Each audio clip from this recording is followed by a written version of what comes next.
আসসালামু আলাইকুম সবাইকে। চলে আসছি নতুন আরেকটা ভিডিও নিয়ে। যেহেতু আজকে আমি এই ভিডিওটা শবে বরাতে ভয়েস ওভার দিচ্ছি, তাই ভাবলাম যে আপনাদের সাথে শবে বরাতের কিছু ইনসিডেন্টই শেয়ার করি। তো প্রথমেই বলবো যে অনেকেই আছেন যারা হচ্ছে শবে বরাতকে বিদআত মনে করেন। এটা যার যার নিজস্ব দৃষ্টিভঙ্গি। আমি কাউকে অসম্মান করছি না। আশা করি আপনারাও আমাকে যথেষ্ট সম্মান করবেন। তো শবে বরাত বলতে গেলে আমার মাথায় ১ম এ যে শব্দটা আসে সেটা হচ্ছে ইবাদত বন্দেগি করা। তো আমরা ছোটবেলা থেকেই দেখে এসেছি এবং আমি নিজেও ইবাদত বন্দেগি করেছি। এর সাথে আত্মীয়স্বজনদের বাসায় যাওয়া, তাদের সাথে অনেক ধরনের আড্ডা করা, ছোটবেলায় অনেক খেলাধুলা করতাম আত্মীয়স্বজনের বাচ্চাদের সাথে, কাজিনদের সাথে।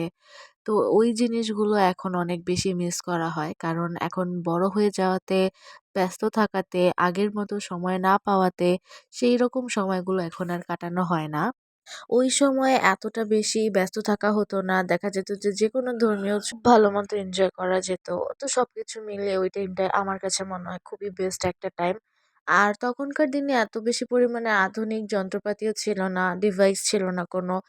তো দেখা যেত মানুষ খেলাধুলা করে বা সামাজিক যোগাযোগ মাধ্যম না থাকার কারণে দেখা যেত আত্মীয়তার মধ্যে সম্পর্কটা আরো বেশি দৃঢ় থাকতো। ছোটবেলার দিনগুলো এখন অনেক বেশি মনে পড়ে। কারণ এখন ব্যস্ততার খাতিরে যেটা বললাম আগের মতো আর ওইরকমভাবে একসাথে হওয়া হয় না। ছোটবেলায় কিন্তু আমরা ঈদ, তারপর শবে বরাত, তারপরে হচ্ছে শবে মেরাজ এই সকল দিনগুলোতে কিন্তু অনেক বেশি এনজয় করতাম। ইনফ্যাক্ট আমার মনে হয় শুক্রবার আর এই সকল দিনের জন্য আমরা সবাই অপেক্ষা করতাম যে কবে এরকম ছুটি পাবো, তারপর কবে আমরা অনেক বেশি এনজয় করব।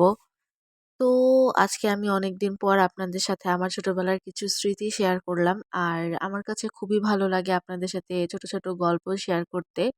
আজকে যেহেতু ভিডিও দিচ্ছিলাম, ভয়েস ওভার করছিলাম সবকিছু আজকে শবে বরাতের সময় হালকা পাতলা একটু অফ পেয়েছি। তো এই সময়টাতে আমি একটু সুযোগ পেয়ে এই ভিডিওগুলো এডিট করছি। তো ভাবলাম যে আপনাদের সাথে টুকটাক কথা কিছু শেয়ার করা যেতেই পারে। আর আপনাদের সাথে শবে বরাত, শবে মেরাজ, ঈদ এগুলো নিয়ে কোনো মেমোরিজ আছে কিনা সেগুলো কিন্তু আমাদেরকে কমেন্টে জানাতে ভুলবেন না। আমরাও চাই জানতে আপনাদের সাথে আপনাদের ছোটবেলার স্মৃতিগুলো। এবার আসি আমার ভিডিওর কোয়ালিটি নিয়ে। রিসেন্টলি আমি জানি না আমার ফোনের ক্যামেরার কি হয়েছে। এর মধ্যে আমার রিং লাইটটাও ভেঙে গেছে। যার কারণে আমি হচ্ছে লাইটের ব্যবস্থা করতে পারছি না। আর আমার ক্যামেরার কোয়ালিটিও খুব লো হয়ে গেছে। যার কারণে আমি ঠিকভাবে ভিডিও এডিট করতে পারছি না। তো যতটুকু পারছি নিজের ভিডিও কোয়ালিটি ফুল রাখার চেষ্টা করছি। তারপরও আমি ভবিষ্যতে আরো ভালো রাখার চেষ্টা করব। ইনশাআল্লাহ আপনারা সবাই আমার জন্য দোয়া করবেন যাতে আমি আমার কাজটাকে আরো বেশি উন্নত করতে পারি। আছে কিন্তু আমি আমার পেইজের মেহেদি ব্যবহার করেছি। আসলে যখন আমি আমার পেইজের জন্য অফার দিয়েছিলাম তখন আমি নিজের জন্য ২-১ টা রেখেছিলাম। তো যাতে করে আমি আরকি ভিডিও বানাতে পারি। তো এখন আমার সেই জিনিসগুলোই আরকি কাজে লাগছে এবং আমি সেটাই ব্যবহার করে আপনাদের সাথে ভিডিও শেয়ার করছি। আমি জানি না আমার কথাটা আজকে এত বেশি পাওয়ারফুল বা খুব স্ট্রং লাগছে কিনা। কারণ আমার আজকে একদমই ভয়েস দিতে ইচ্ছে করছিল না। খুবই টায়ার্ড লাগছিল। আর ভাবছিলাম যে আমি আজকে ভয়েস দিব না। পরবর্তীতে চিন্তা করলাম যে ভয়েস না দিলে অনেক সময় কপিরাইট চলে আসে ভিডিওতে। আর আমাদের যেহেতু এগুলো টিউটোরিয়াল এগুলো আমাদের পেজের জন্য অনেকটা অ্যাসেটের মতো কাজ করে। সেক্ষেত্রে এই ভিডিওগুলোতে যদি আমি ভয়েস ওভার না দেই তখন দেখা যাবে যে কপিরাইট আসলে আমার অনেক কষ্ট লাগবে। তো ভাবলাম যে কষ্ট করে হলেও আমার ভয়েস ওভার ভিডিও করাটাই উচিত। তো আরেকটা গুরুত্বপূর্ণ আমি কথা বলব সেটা হচ্ছে বর্তমানে কিন্তু খুবই ভাইরাল চলছে পার্সোনাল টপিক নিয়ে কথা বলা যেটা আমি একদম পছন্দ করি না। আর আমি মনে করি যে আমার পার্সোনাল লাইফ আমার প্রফেশনাল লাইফ ২ টা আলাদা থাকবে এবং সেটাকে আমি কখনো জগাখিচুড়ি করব না। আমি একদম খাস বাংলা ভাষায় যেটা বলে আরকি। তো আমি এইজন্যই হচ্ছে আমি আমার কাজ এবং আমার ব্যক্তিগত লাইফের মধ্যে একটা স্পেস রেখেছি। যে স্পেসটাকে আমি সবসময় বজায় রাখার চেষ্টা করি। আশা করছি আপনাদের আমার এই ডিসিশনটা পছন্দ হবে। আর আমার আজকের এই ডিজাইনটাও আপনাদের পছন্দ হবে। কারণ আমরা হচ্ছে গিয়ে আজকে খুবই সিম্পল এর মধ্যে একটা ডিজাইন করেছি। খুবই স্টাইলিশ একটা ডিজাইন করেছি। আর এই ডিজাইনটা কিন্তু আপনারা যে কেউ বিগিনার্স থেকে শুরু করে যে কেউ আপনাদের হাতে এপ্লাই করতে পারেন। খুবই সুন্দর লাগবে। আর আমি কিন্তু আজকে ফেক নিউজ ইউজ করেছি। যারা ভাবতেছেন যে আমি নামাজ পড়ি না, আমার নখ এত বড় বড় কেন, তাদেরকে আমি একদম ফ্রি টিপস দিচ্ছি, আপুরা আমি কিন্তু ফেক নেলস ইউজ করছি। আর আপনারা যদি কখনো ফেক নেলস কীভাবে লাগাতে হয়, কিভাবে উঠাতে হয় এই সম্পর্কিত ভিডিও দেখতে চান, অবশ্যই আমাকে কমেন্টে জানিয়ে দিবেন। ইনশাল্লাহ এই রিলেটেড টিপসও আমি পোস্ট করে দিব।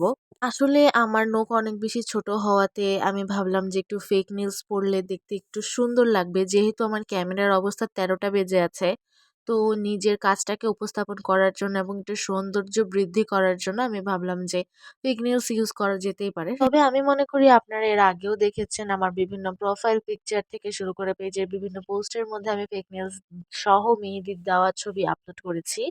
আসলে এখন তেমন একটা সুযোগ সুবিধা হয়ে ওঠে না ফেক নেলস দিয়ে বা ফেক নেলস পরে ছবি তোলার। কিন্তু বর্তমানে আমি জাস্ট মানে অবসেশন কাজ করছে আমার এটার প্রতি। হুট করে আমার মনের মধ্যে এরকম হয় অনেক সময় যে হুট করে একটা জিনিস খুব বেশি ভালো লাগছে।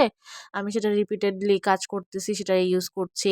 পরে হঠাৎ করে দেখা যাবে যে আমার আর ভাল লাগতেছে না, তখন আমি আর ইউজ করি না। এরকম আমার সাথে অনেকবার হয়েছে, অনেক জিনিসের ক্ষেত্রে হয়েছে। এমনকি আমার খাবারের ক্ষেত্রেও হয়েছে। তো আস্তে, আস্তে এই জিনিসটা আবার নরমালাইজ হয়ে যায়। এমনকি আমার খুব মুভি, সিরিয়াল এসবের ক্ষেত্রেও আমার হচ্ছে গিয়ে এই হ্যাবিটটা আছে। তো যাই হোক এই হ্যাবিটটা হয়তোবা আমার সারা জীবনই থাকবে। আসলে আমি মনে করি যে যেকোনো জিনিসটাকে আমি যখন পছন্দ করছি যেটা সবটুকু আরকি গুণাগুণ আমি দেখতে চাই। তো এই জিনিসটার জন্য আমি একটা জিনিস বারবার ব্যবহার করতে থাকি বা বারবার খেতে থাকি বা বারবার দেখতে থাকি। তো যাকে আমার মতো অভ্যাস কার আছে এটা একটু জানাতে ভুলবেন না। আর আমি যে মিডল ফিঙ্গারের ডিজাইনটা করেছিলাম, সেই ডিজাইনটা ক্যামেরাতে রেকর্ড হয়নি। যার কারণে হচ্ছে সেইটুকু আমি দিতে পারিনি। আর বাকি অংশটুকু আমি আপনাদের সাথে শেয়ার করছি। কথা বলতে, বলতে আমি ভিডিওর একদম লাস্ট পোরশনে চলে এসেছি। যাদের আমার এই ভিডিওটা খুব ভালো লেগেছে তারা আমাদের পেইজে ফলো দিয়ে রাখতে ভুলবেন না। ইউটিউব চ্যানেল থেকে দেখলে চ্যানেলটাকে সাবস্ক্রাইব করে রাখবেন।